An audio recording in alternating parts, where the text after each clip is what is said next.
Putting লাগাই। আমরা এলাম এই কামলা একটু ফোটা হয়ে গেছে এই বাউলদেরকে আইনা ভিতরটার একটু কোনো মতে পানি যাতে ভিতরে না পড়ে এই জন্য একটু পুটিং লাগাই আর কি।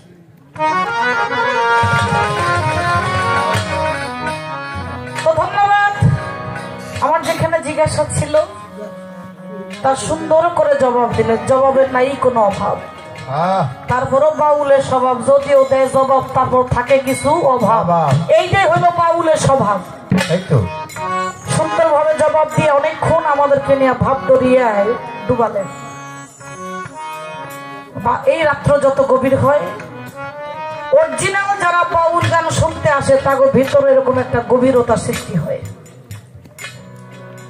গ্রামের যেমন রস যখন গাছে থাকে দেখবেন, আপনাদের দেশে আছে কিনা জানি না, আমাদের ওখানে আছে। আমি দেখছি ঘটির মধ্যে যখন পরে এটা কেমন একটা সাদা সাদা ফেকাইছে, এটার কোন জাতের মধ্যেই পড়ে না, এটা কোনো গন্ধ না মিষ্টিও না কিছু না, চিন্তাও না দুটো না। আমি খাইয়া দেখছি কিছু লাগে না।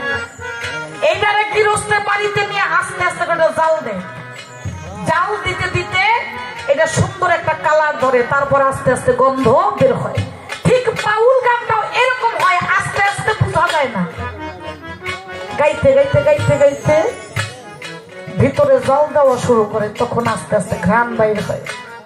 অর্থাৎ এক ভাই আর এক ভাইকে জড়াইয়ে ধরে, ভাই রে তুই আমার কলিজার ভাই। কেউ কিন্তু কাউকে জড়াইয়ে ধরে না, ধরে যখন একটা ভাব হয়, অর্থাৎ যখন জাল দেওয়া শুরু করে তখনই এটার কালার চেঞ্জ হয়ে যায়।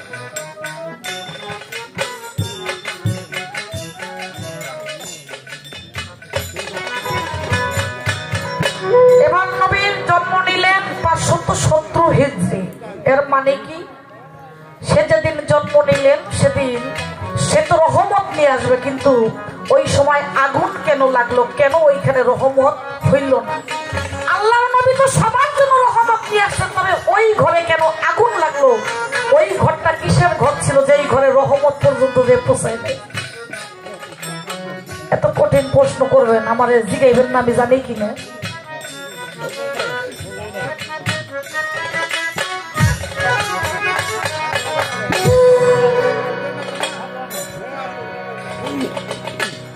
যারে জারি নয় ভোরে মধুর সুরে গাও মোহাম্মদে সাল্লাল্লাহু আলাইহি গাও মোহাম্মদে কমলে ওয়ালা। যারে জারি নয় ভোরে মধুর সুরে ওরে ওই নাম তোমার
হবে কি গোসাইয়া বন্ধু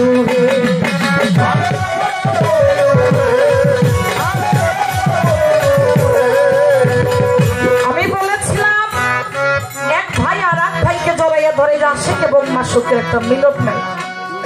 আমার ভাই সুন্দর করে তার মীমাংসা করে লগে আবার আমাদেরকে একটা বাড়তি উপহার, সেটা হলো তবারক। এটা আমি জিগাই নাই, তারপরও ভাই মনের থেকে আমাদেরকে বলছে আমরা যারা পাগল ভাই যে খিচুড়ি খাই আমাকে নিয়ে তো মানুষের টাটকা জ্ঞানী কই কই যা খিচুড়ি খাইতে, এটা আমাদের দেশে বলা হয় ব্যঙ্গ করে। অনেক আইবেন কয় যা যা যা এই বাড়িতে খিচুড়ি রান্তাছে যা, এটা হইল মানুষকে ছোট করে কথা বলা, যদিও এটা ঠিক না। তারপর আমরা আছি কিছু মানুষ এটা করতেই পছন্দ করি। আরে আরে পরে আল্লাহ এর দিকে দুনিয়াতে পাঠাইছে, কারণ ওরা যদি দুনিয়াতে না পাঠাইতো তাহলে মানুষের হুশ হইতো না।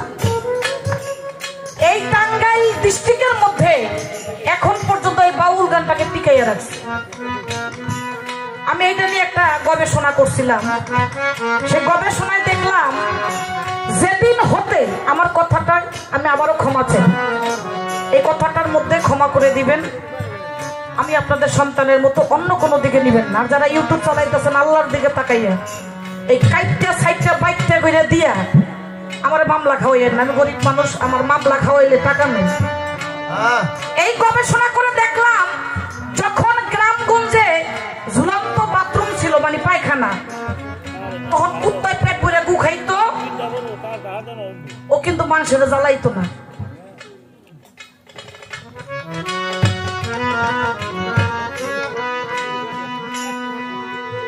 যেদিন থেকে স্যানিটারি বাথরুম আসছে দেশে, সেদিন যে ঢাকনালা বাথরুম আসছে সেদিন থেকে কুত্তার কপাল পড়ছে।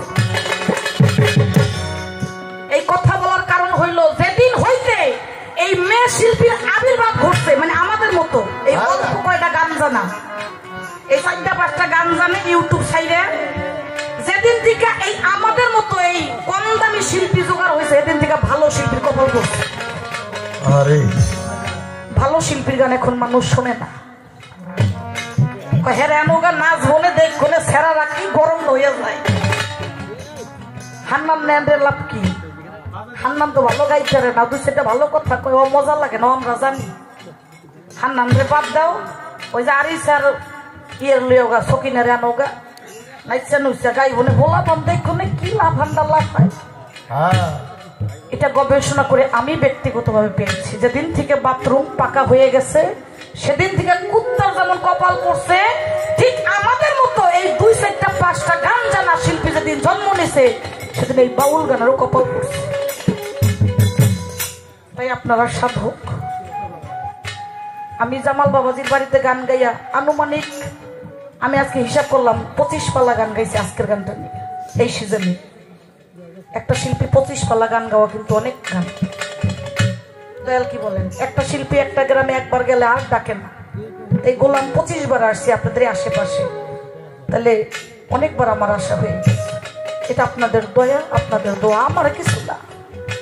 তাই সাধক যারা আছে এই আমাকে মতো ঢাকনাওয়ালা শিল্পী এই না বাউল গান তারা নষ্ট করেন না। এটা হলো আমার প্রথম কথা।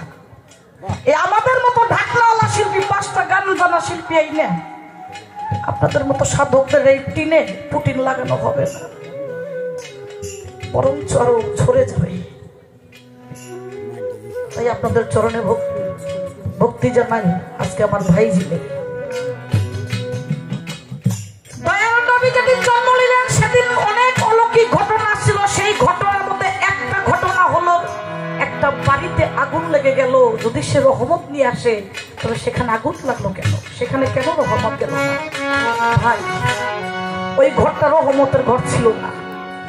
ওইখানে ইহুদিরা ব্যভিচার করত, জেনা করত, ছেলে ছেলে জেনা করত, ব্যভিচার করত, বিভিন্ন যত খারাপ কাজ সব ওই ঘরের মধ্যে করত। যখন দয়াল নবী আগমন করছে, ওই দয়াল নবীর আগমনের কারণে ওই ঘরটা জ্বলে ছারখার হয়ে গেছে। অর্থাৎ এই দেশে আর চলবে না, এই ব্যভিচারী আর দয়াল নবীর দেশে থাকতে পারে না।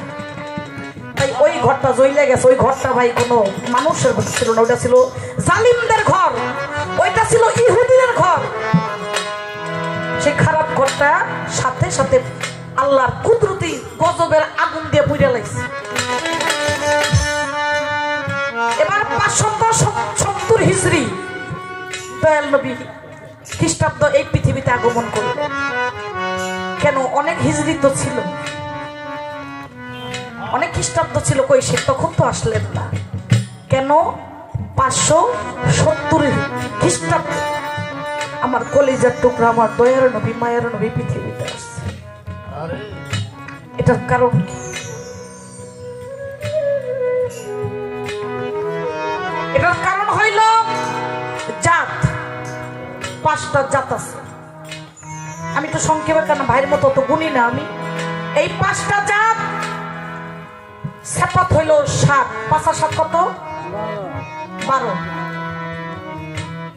এই রবিউল আউয়ালের 12 তারিখ দয়াল নবী আগমন করছে। 570 খ্রিস্টাব্দ রবিউল আউয়ালের 12 তারিখ 570 হিজরি বা খ্রিস্টাব্দ। রোজ ছিল সোমবার, সময় ছিল শুভ সাদেকের সময়। এখন এই 5 হইল জাত, 7 হইল সেপা, আর এই মানুষটা হইল সুন্দর। এই হইল 570। 5টা হইল জাত আর 7 হইল সেপা। আর এই যে আমি হইলাম শূন্য, আমার কোনো গুণ নাই। এই শূন্যটা ওই সাথে সাথে বসাইলে কত হয়? 570। এর চেয়ে ভালো আমার কাছে আর নাই। যা ছিল দিলাম, যদি আপনার পোষায় নিবেন, নাইলে আমারটা আমার ফেরত দিয়ে দিবেন। আমার যা জানা ছিল আমি বলে দিলাম। 500 হইল জাত, সেপাত হইল 7, হইল 5 আর এই হলো 7 সেপাত। আর আমি হইলাম এই গুণাগার শূন্য। ওই সাথে সাথে শূন্য বসাইল 70। এই হলো 570 খ্রিস্টাব্দ। এই 570 খ্রিস্টাব্দ রোজ ছিল সোমবার, সময় ছিল শুভ সাদেকের সময়, অর্থাৎ দিনও না রাত্র।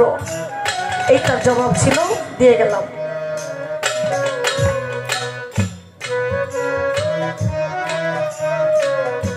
এবার আমার ভাইয়ের কাছে আমি একটা কথা ছোট্ট করে জিগাইয়াই বসবো, কারণ ভাই যেভাবে জবাব দিতেছে আমার ভালো মনে চায় সারা বিকেল জিগাই।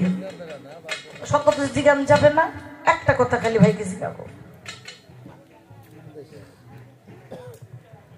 এই আপনার গানের থেকেই আমার একটু জানবার বিষয়, আমার কোনো এখানে কিছু না। রমেশের কথা বললেন, রমেশ আমাদের তরিকার একটা ভাই। আমার না, আমরা তরিকাপন্থী যারা গাছের গোড়ায় একটাই, এটা ডালপালা। আমার বাবা একজন, আমরা 6-7 ভাই বোন। কলিমুদ্দি, সলিমুদ্দি, আলফাউদ্দিন, উমুকুদ্দিন, তুমুকুদ্দিন, এই 6টায় যে বিয়ে করছে 6 গ্রামে। 6 গ্রামে যাইয়া বাচ্চা কাচ্চা হয়েছে। একটা গাছের থেকে 6টা গ্রামে যাইয়া 6 জন নাম নিছে, কিন্তু তরিকা একটাই, ছিল আমার পাক পাঞ্জাতুল মুহাম্মদী তরিকা। এবার আমার একটা কথা আমার ভাইয়ের কাছে, যেহেতু ভাই খুব জানাশোনা দেখলাম, আলহামদুলিল্লাহ আলহামদুলিল্লাহ। ভাই, আপনার বেলায়েতের খুঁটি হইল পাক পাঞ্জাতন। পাক শব্দের অর্থ হইল পবিত্র, আর তন মানে দেহ। ভাই, হাসান হোসাইন কথাটা আপনারা একটু শুনবেন। মানে এই বয়ে প্রশ্ন কেউ করছে কিনা আমি জানি না, আর আমিও জীবনে কোনো বয়াতিরি করি না। এক বয়াতিরি করছিলাম, পরে আর খুঁজা পাই না, এই যে গেছে, আর জীবনে দেখাই হয় না, সত্য কথা।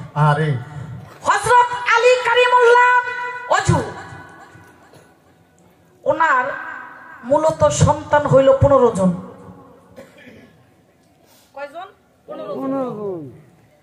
অনেকে প্রশ্ন করতে পারেন 15 জন কেমন? আমরা তো জানি 2 জন, হাসান, হযরত হাসাইন, হযরত হোসাইন। তাহলে আর বাকিগুলি কই? এই বাকিগুলি জন্ম নিয়েছেন হযরত বিবি হনুফার ঘরে। হযরত বিবি হনুফা ছিলেন হযরত আলীর দ্বিতীয় স্ত্রী, যেই ঘরে একটা সন্তান এখনো আছে, যার নাম হলো হযরত হানিফ। পাগল আপনার কাছে এটা মনে করেন প্রশ্ন ধরলে প্রশ্ন, কারণ পাগলরা বসা আছে, জানা দরকার আছে। এই 2 জন নিয়ে আমাদের অনেক কিছু। তাহলে হযরত হানিফ কি অপরাধ করল? কেন কোনো মজলিসে তার নামটা নেওয়া হয় না? কেন কোনো মজলিসে তার আলোচনা করা হয় না? সেও তো আলীর জন্মের। কি ঘর বাদ দেন, দরজা তো দরকার। আমি ঢুকলে সে তাহলে এই হযরত হানিফের কেন আলোচনা পাগলগো মজলিসে করা হয়? এর অপরাধটা কি? কি কর? খালি তো হাসান হোসাইন তাদের প্রতি আমার ভক্তি শ্রদ্ধা, তারা আমাদের মাথার তাজ। আমি তাদেরকে বলি না, বলতেছি আরেকটা ছেলে যে আছে সে তো বেলায়েতের অধিকারী, সে হইল মূল বেলায়েতের অধিকারী।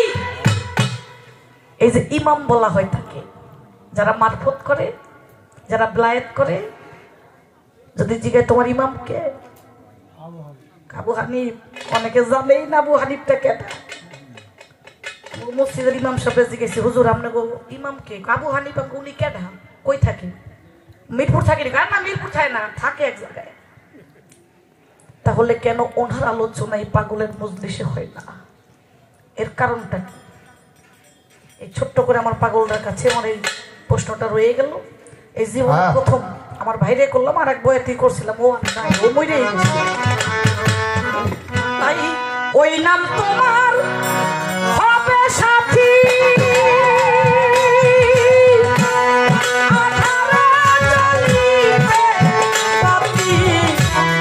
ওই নাম তোমার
ঘরে জন্ম নিলেন হাসাইন হযরত হুসাইন, আর একজন দয়াল নবীকে দাফন দেওয়ার আগে দুনিয়াতে আগমন করতে পারেন না। ওই তর্কে যাব না, ওইটা অর্ধেক পেটে থাকতেই এই ঘটনা আপনারা জানেন কেন ঘটছিল। সে পৃথিবীতে আসতে পারে নাই। এইখানে হইল 3, আর বিবি হযরত হনুমার ঘরে হইল 12। এই হইল আলীর 15 জন সন্তান।